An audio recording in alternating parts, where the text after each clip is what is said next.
ഇറാനിൽ നടത്തിയ ഇസ്രായേലിൻ്റെ ആക്രമണം അങ്ങേയറ്റം അപലപിക്കപ്പെടേണ്ടതാണ്. 2023 ഇസ്രായേൽ ഗാസ യുദ്ധം തുടങ്ങുന്ന സമയത്ത് 3 മാസത്തിനുള്ളിൽ ഏകദേശം 65 മാധ്യമപ്രവർത്തകരാണ് ഗാസയിൽ കൊല്ലപ്പെട്ടത്. അതിനു മുമ്പ് അഫ്ഗാനിസ്ഥാനിൽ ഡബിൾ സൂയിസൈഡ് ബോംബിങ്ങിലൂടെ നിരവധി മാധ്യമപ്രവർത്തകർ കൊല്ലപ്പെട്ടു.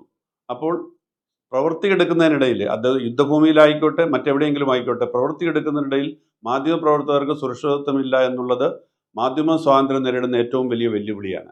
ഇതിനെതിരെ പല ഏജൻസികളും പല സംഘടനകളും ശക്തമായ നിലപാടുകൾ എടുക്കുകയും പല പ്രമേയങ്ങൾ പാസ്സാക്കുകയും ചെയ്യുന്നുണ്ട്.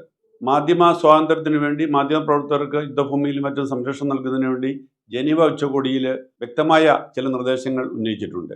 IP എന്ന സംഘടന, ഇന്റർനാഷണൽ പ്രസ് ഇൻസ്റ്റിറ്റ്യൂട്ട് എന്ന സംഘടന മാധ്യമപ്രവർത്തകരുടെ സുരക്ഷിതത്വത്തിന് വേണ്ടിയിട്ട് ഒട്ടേറെ കാര്യങ്ങൾ ചെയ്യുന്നുണ്ട്. 2015 UN രക്ഷാസമിതി ഇത് സംബന്ധിച്ച് പ്രമേയം തന്നെ പാസ്സാക്കിയിട്ടുണ്ട്.